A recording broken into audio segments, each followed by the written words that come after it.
datang dari berbagai penjuru jazirah. Namun sayang, Ka'bah mulai diselewengkan fungsinya.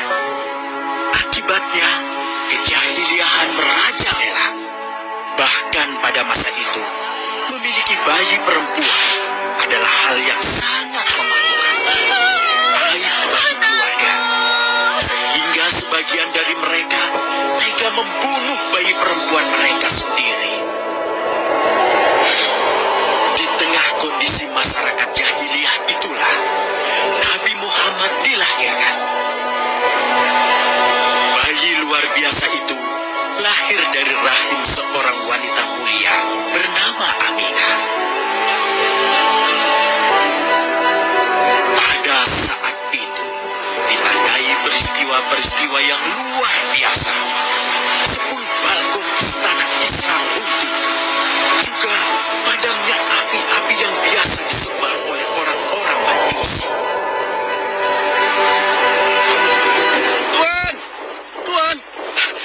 Tuan Abdul Muthalib, ada kabar gembira. Kabar gembira? Kabar Ada gembira? apa? Kabar gembira apa? Tuan, cucu Anda telah lahir. Benarkah? Laki-laki atau perempuan? Laki-laki, Tuan. Subhanallah. Alhamdulillah. Allahu Akbar. Kalau begitu aku ingin segera melihatnya. Mari, Tuan. Setelah mendengar itu, Abdul Muthalib bergegas menuju ke rumah Aminah.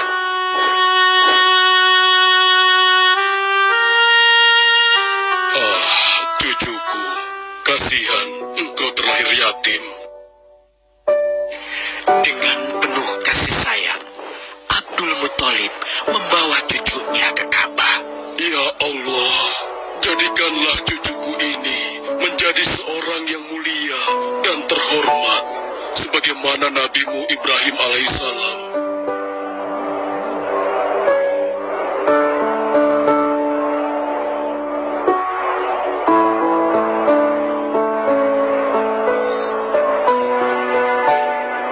Siapa namanya, Ayah?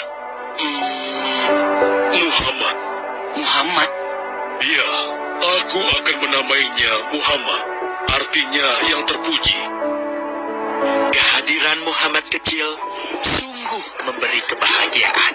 Tidak hanya bagi keluarga Bani Hashim. Bahkan seluruh kabilah suku Quraisy menyambutnya dengan sukacita. Kemudian, Abdul Muthalib mencarikan ibu susu bagi Muhammad kecil. Kita sudah berhari-hari mencari anak susuan, yang dari situ kita akan mendapatkan imbalan yang cukup. Namun hingga saat ini, belum juga kita dapatkan. Ya, istriku, aku mengerti. Apa kita terima saja bayi yatim itu? Muhammad maksudmu? Iya, cucu dari Abdul Muthalib. Kasihan dia. Hampir semua teman-teman dari rombongan kita tidak ada yang mau menyusuinya. Karena tidak ada harapan untuk mendapatkan imbalannya dari ayah bayi itu. Betul juga engkau istriku. Kasihan anak itu. Aku mendukungmu jika engkau susui dia. Mudah-mudahan Allah memberikan keberkahan bagi kita. Halimah segera mendatangi Abdul Muthalib. Dia bersedia untuk menjadi ibu susu dan pengasuh bagi Muhammad kecil. Betapa gembira Abdul Muthalib mendengarnya. Halimah dari Bani Sa'ad itu akhirnya dipercaya Abdul Muthalib untuk mengasuh cucunya 2 tahun lamanya. Ayo istriku, kita berangkat sekarang. Sebentar lagi, suamiku. Insya Allah, kita berangkat sampai anak ini kenyang. Kalau begitu, aku lanjutkan berkemas-kemas dahulu.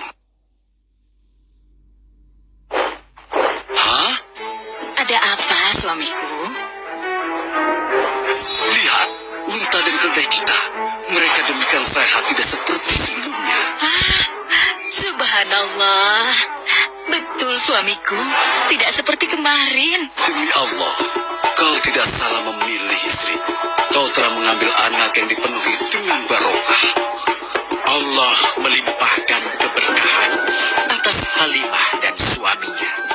Mereka pulang ke kampung Bani Sa'ad dengan penuh rasa syukur. 2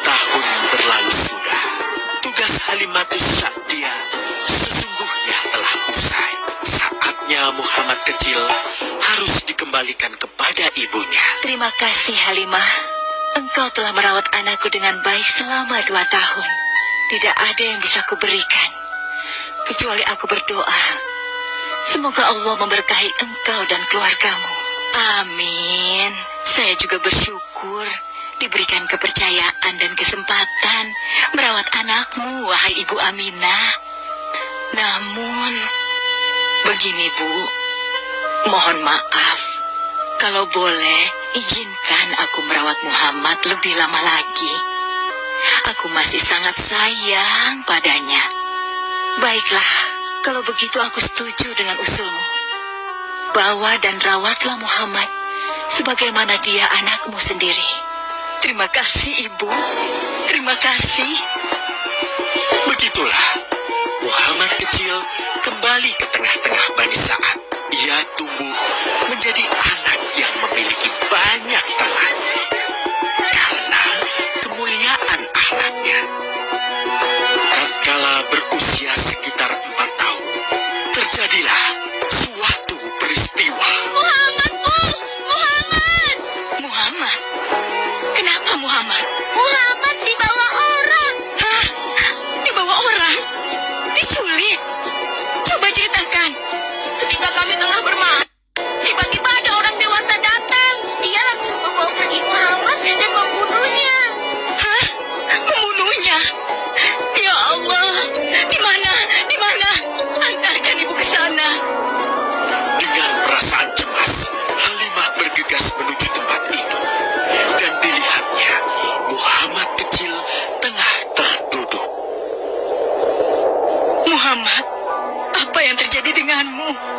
Dengan sangat tenang dan jelas, Muhammad kecil menceritakan apa yang telah terjadi.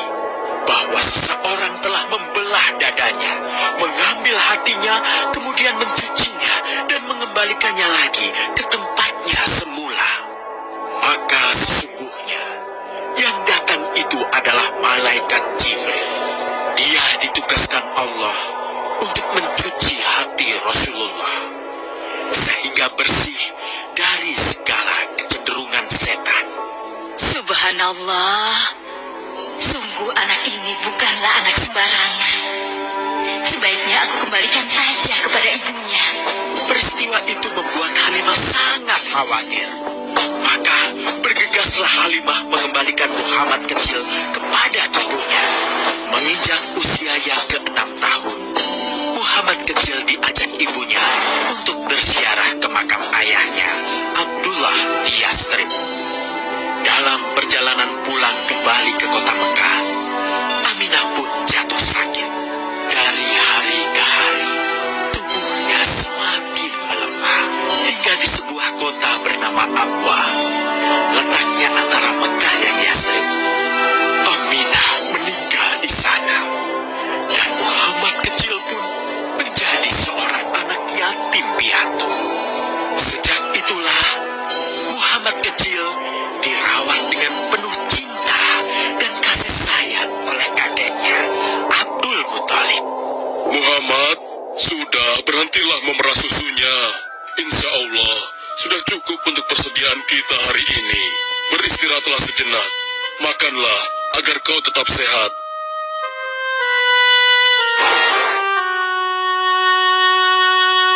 Ya Allah, betapa mulia akhlak cucuku ini. Namun, kasih sayang Abdul Muthalib tidak berlangsung lama. Saat usia Muhammad 8 tahun, Abdul Muthalib, kakeknya yang sangat menyayanginya itu, meninggal dunia. Kemudian, pengasuhan atas Muhammad pun beralih ke pamannya, Abu Thalib. Muhammad kecil tahu betul betapa sayangnya pamannya kepadanya. Di mana Muhammad? Ia tengah mengembalakan kambing milik salah seorang penduduk Mekah, suamiku. Sejak kapan dia keluar rumah? Sekitar waktu subuh tadi. Subhanallah, betapa baiknya akhlak keponakanku ini. Ya Allah, maafkan ketidakmampuanku mencukupi kebutuhan keponakanku. Sayangi dan berkahilah dia. Jadikanlah dia orang yang mulia di antara manusia. Hingga saat usia usia Muhammad menginjak 12 tahun, pamannya Abu Thalib mengajaknya berdagang ke Syam. Sampailah mereka di satu daerah bernama Busra. Saat mereka beristirahat, datanglah seorang pendeta menghampiri. Wahai saudaraku, selamat datang di Busra. Tampaknya kalian bukan orang sini. Dari manakah kalian berasal?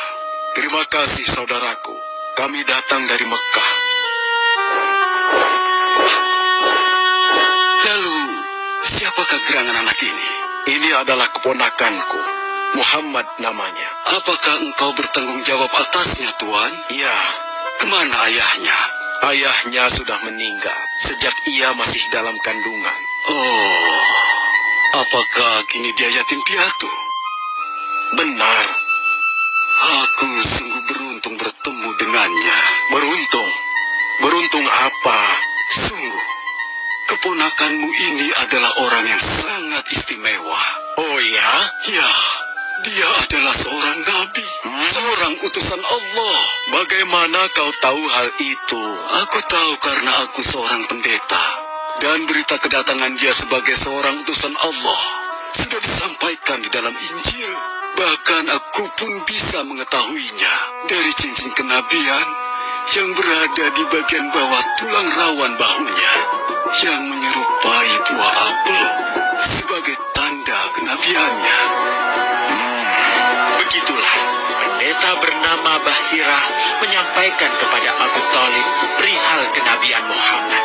Ia berpesan agar menjaga baik-baik keponakannya itu, karena Muhammad kelak di suatu saat nanti akan menghadapi banyak gangguan dan rintangan.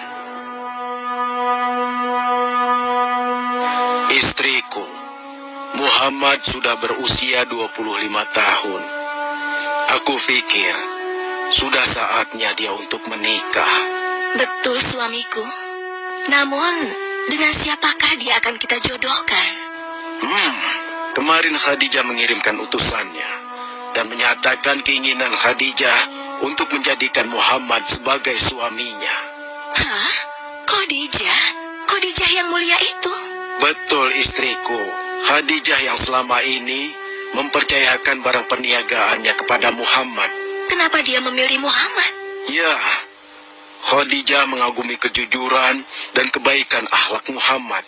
Menurutmu sendiri bagaimana? Aku pikir Khadijah adalah wanita terbaik bagi Muhammad. Kita akan melamarnya.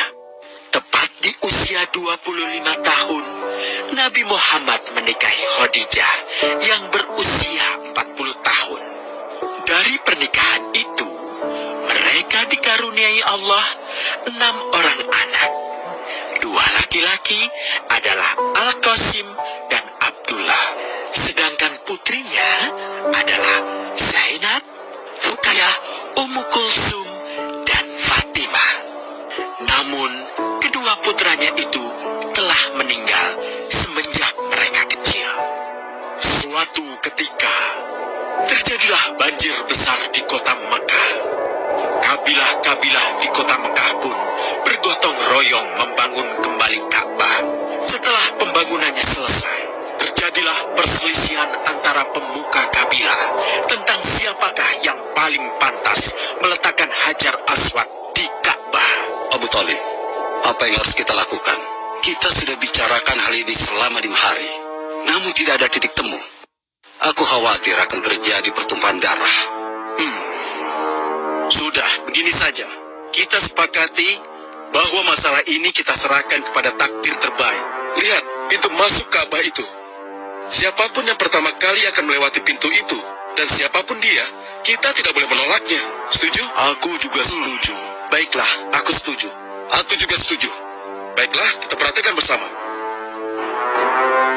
Tidak lama setelah kesepakatan itu, atas izin Allah, Nabi Muhammad menjadi orang pertama yang memasuki pintu menuju Ka'bah. Alhamdulillah, segala puji bagi Allah. Ternyata Muhammad, dan memang dia adalah orang yang tidak pernah kita temui ada celah. Betul? Betul. Ya, Betul. Nabi Muhammad pun menerima kepercayaan itu. Dengan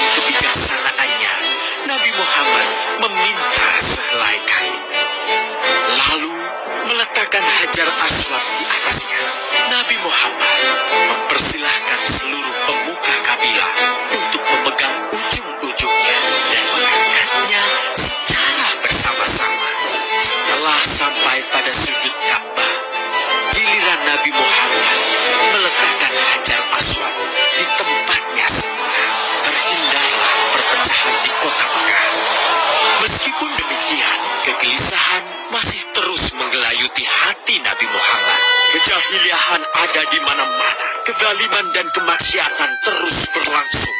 Ia tak habis pikir.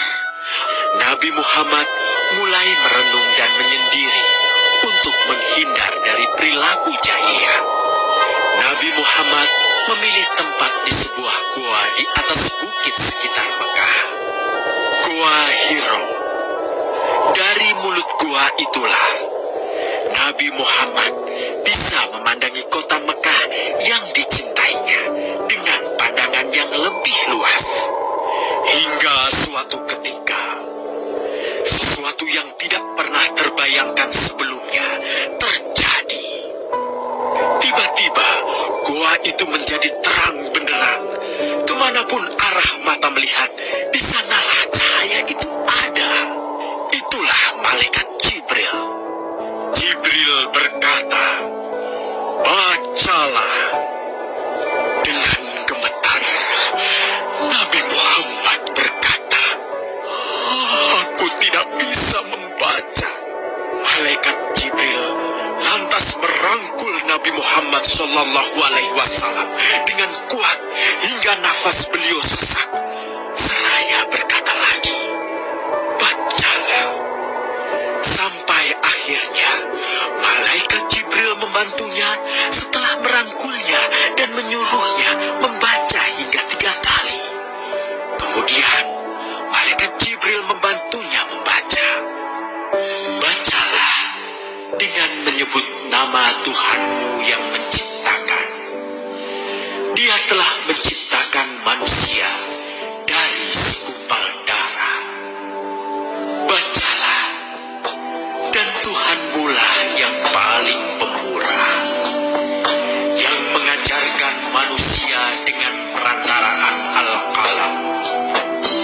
Dia mengajarkan kepada manusia apa yang tidak diketahuinya."